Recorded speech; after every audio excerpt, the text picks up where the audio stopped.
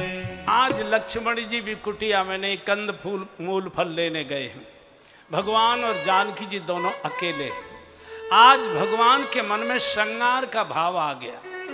अपने हाथों से, अपने कर कमलों से भगवान सुंदर सुंदर मनोहारी पुष्प, खिले हुए पुष्प चुनकर लाए और सीख थी, सीखों से उनके आभूषण बनाए और सीतें पहराए प्रभु सादर।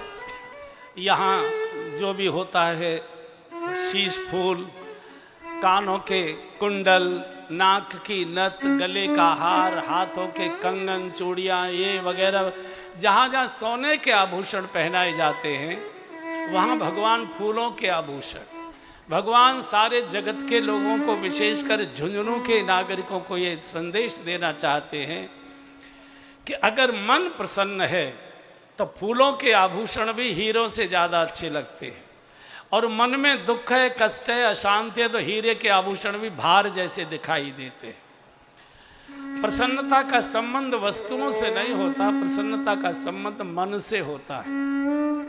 मन चंगा तो कठौती में गंगा।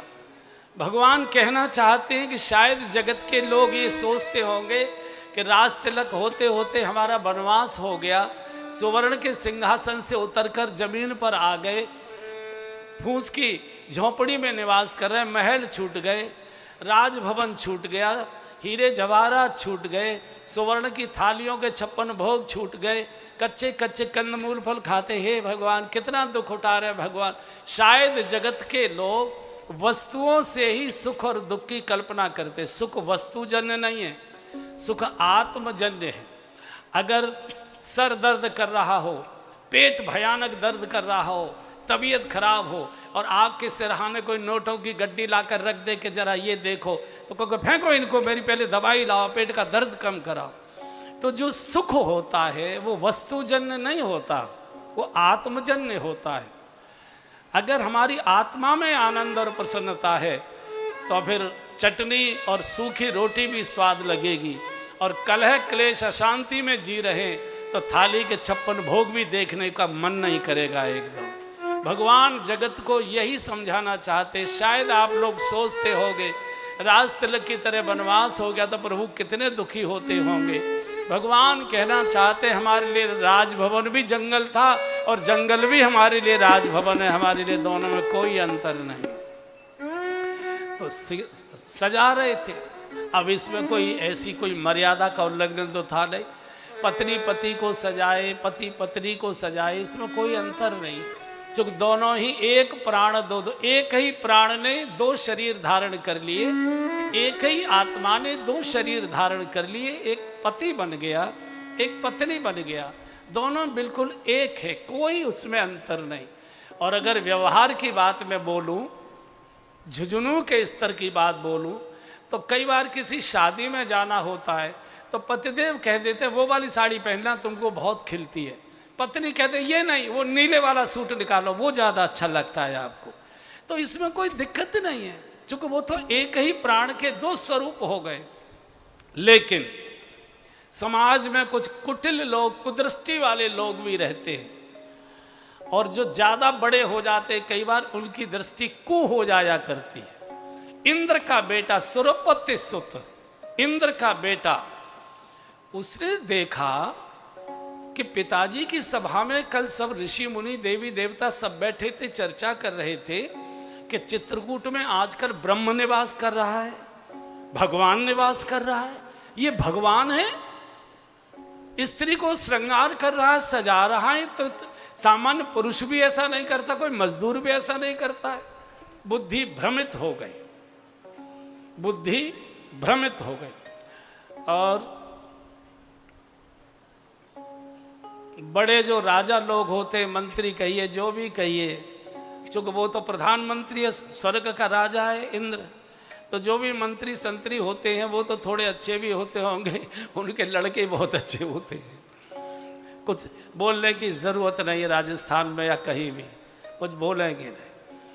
तो वो कौवे का वेश बना कर आया, कौवे का वेश। किसी ने गोस्वामी से पूछा कि आपने इंद्र के बेटे को कौवा क्यों बता दिया? सुरपत सुधर वाय सुवेशा, ये कैसे कर दिया आपने? गोस्वामी जी ने कहा कि जो मेरी माता पिता की इज्जत पर चोंच मारे, जो दूसरे के हंसते खिलते दाम्पत्य जीवन में चंचू प्रहार करे, वो हंस नहीं हो सका, वो कौवा ही हो सकता है। कौवा हमेशा मल पर चोंच मारता है, हंस हमेशा मोती चोंच में लेता है, और सड़े हुए गले हुए मांस और विष्ठा पर कौवा चोंच मारता है। जो मेरे माता पिता की इज्जत पर चंचू प्रहार करे, उनके हंसते खिलते जीवन में विघ्न पैदा करे, वो हंस नहीं होगा, मेरी दृष्टि में कौवा ही होगा। चोंच मारकर उड़ गया, सीता चरण चोंच हथ भाग। अच्छा, भगवान पीछे चोटी गूंथ रहे थे और उसमें गजरा, क्या कहते हैं उसको जो चोटी में लगाया जाता है, क्या कहते हैं भाई? गजरा। तुम्हारी श्रीमती भी तो लगाती होगी कि नहीं? क्या जोर से बोलो, क्या कहते हैं? नहीं, वो मोगरा तो फूल हो गया, गजरा गजरा गजरा गजरा गजरा जो एक लरसी होती है ना, तो भगवान ऐसे गूंथ रहे थे उसको। तो ध्यान भगवान का चोटी पर था, शीश पर था। तो पैरों से जब खून की धारा निकली, चला रुधिर रघुनायक जाना। भगवान का जानकी जी, ये खून कैसे, रक्त की धारा कैसे आपके चरणों से? प्रभु, ये कौवा भी चोंच मार कर गया। उस समय भगवान के पास धनुष बाण नहीं था, चूंकि श्रृंगार रस में थे। श्रृंगार में शस्त्र नहीं चाहिए, श्रृंगार में शस्त्र गिराए जाते, हार स्वीकार की जाती। तो और कुछ था नहीं, तो जो सीख जिनसे आभूषण बना रहे थे, एक सीख को लिया भगवान ने, धनुष बनाया, एक सीख को बाण बनाया, अभिमंत्रित किया और छोड़ दिया इंद्र के बेटे के पीछे। आगे आगे इंद्र का बेटा, पीछे पीछे भगवान के संकल्प का काल का बाण दौड़े जा रहा है, चिल्लाते जा रहा है, बचाओ बचाओ बचाओ बचाओ।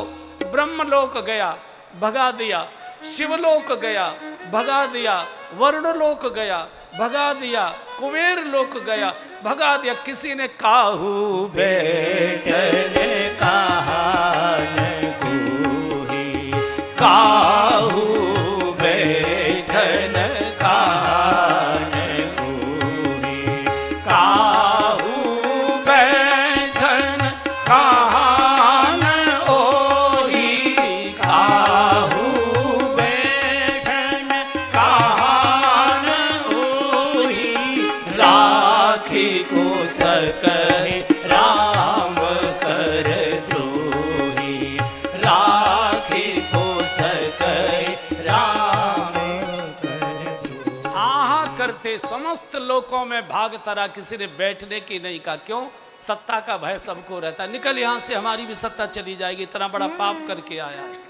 भागे जा रहा था, इतने में तो नारद देखा विकल जयंता, नारद देखा विकल जयंता, नारद देखा विकल जयंता, नारद देखा विकल जयंता, लागे दया कोमल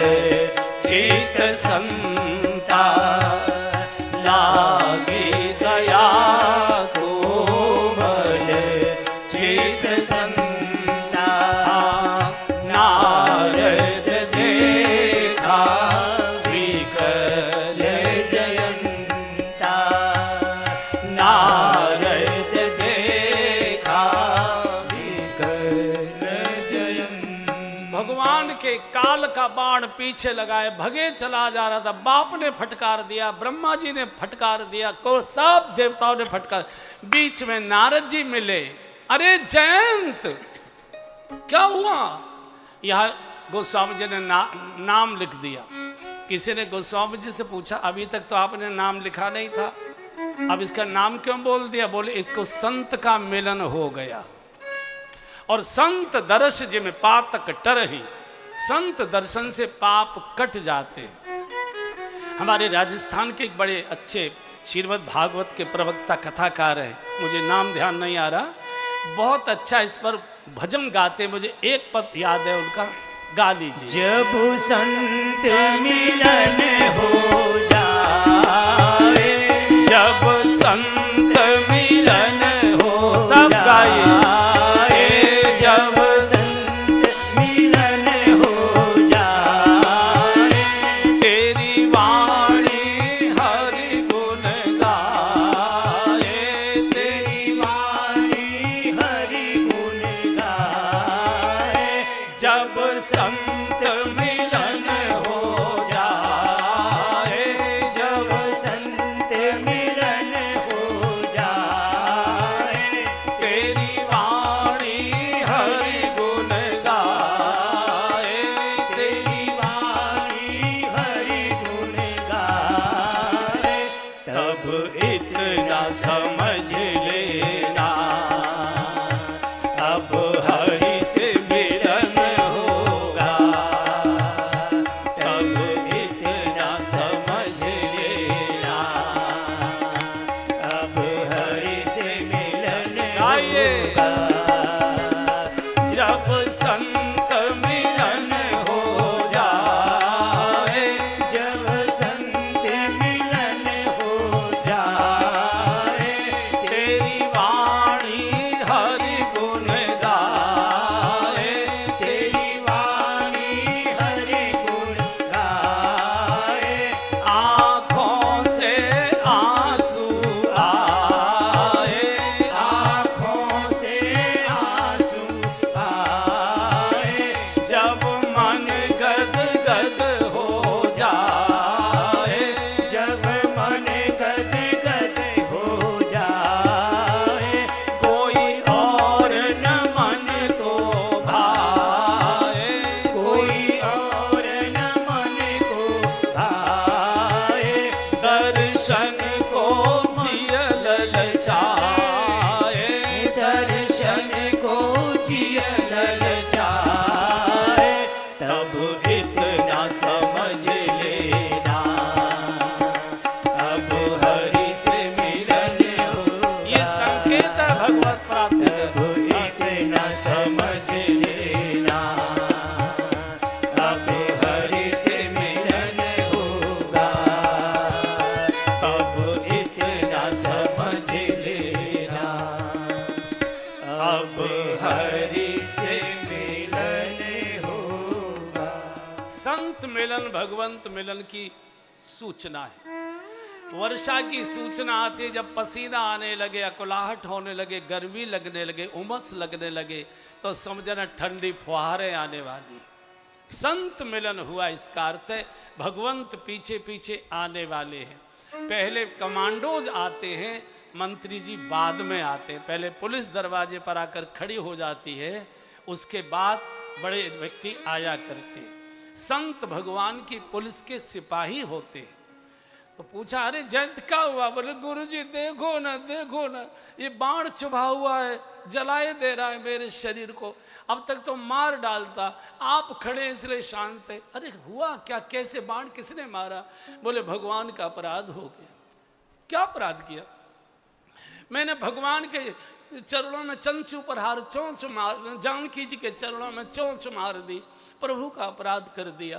फिर कहाँ कहाँ गया? बोले पिताजी के लोक गया, ब्रह्मलोक गया, वरुण लोक गया, कुबेर लोक गया, सारे देवताओं की जाकर मैंने कुंडी खटखटाई, किसी ने मेरी बात नहीं सुनी, सबने फटकार कर भगा दी।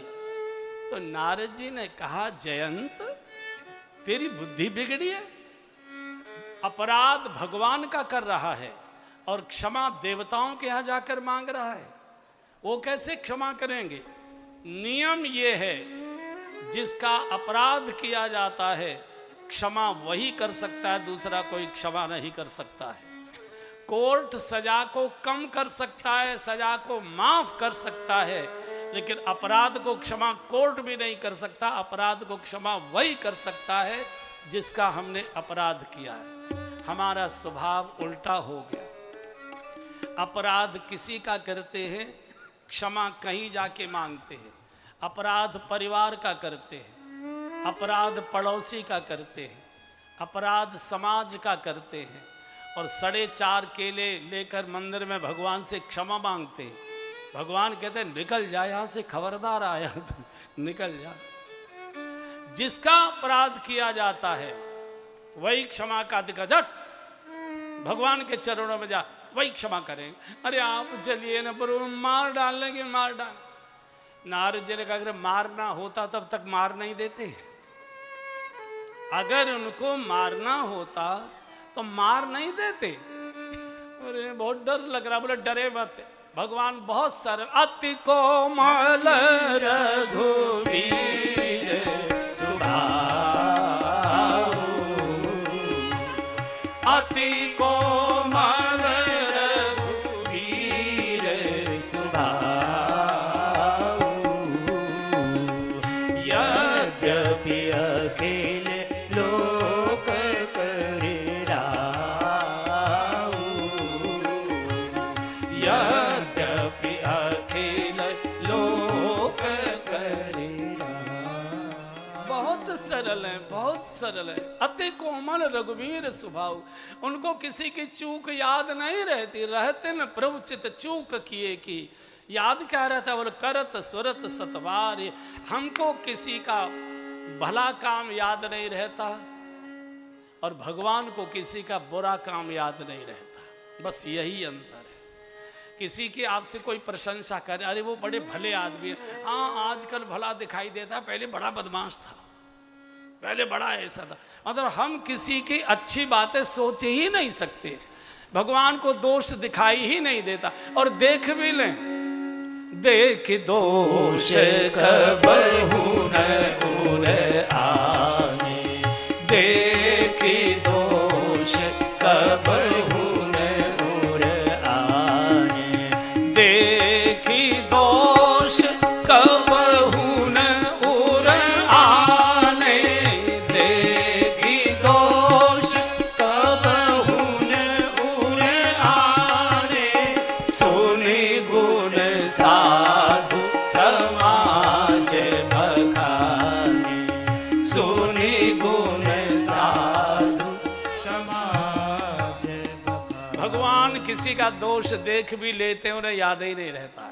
रहते न प्रभु चित चूक किए, कभी नहीं याद। लेकिन किसी की प्रशंसा सुन लेंगे तो संतों में देवताओं में बैठकर उसकी चर्चा करते, नहीं नहीं बहुत अच्छा आदमी, मैंने लोगों से सुना है कि बहुत अच्छा व्यक्ति, माता पिता की बड़ी सेवा करता है, भाई बंधुओं के प्रति बहुत प्रेम का व्यवहार करता है, गौ सेवा करता है, पक्षियों को दाना डालता है, तीर्थों की यात्रा करता है, दान पुण्य करता है।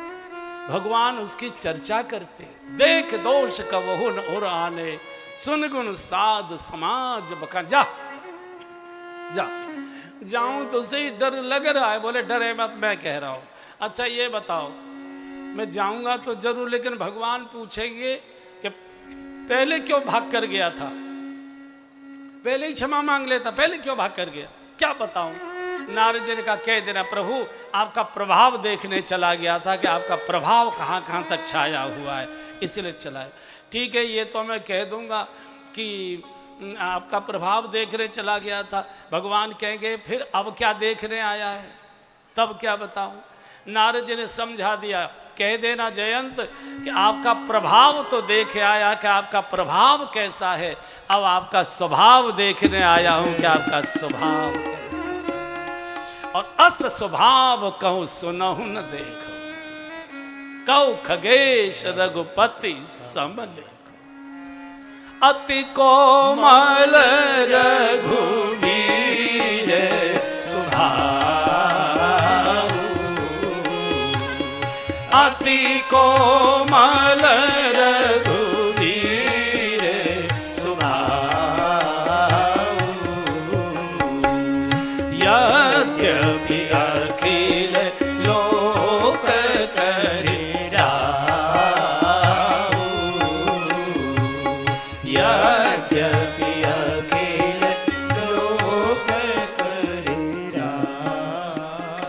आकर भगवान के चरणों में गिरा है, बहुत रोया। भगवान ने एक नयन कर तजा भवानी।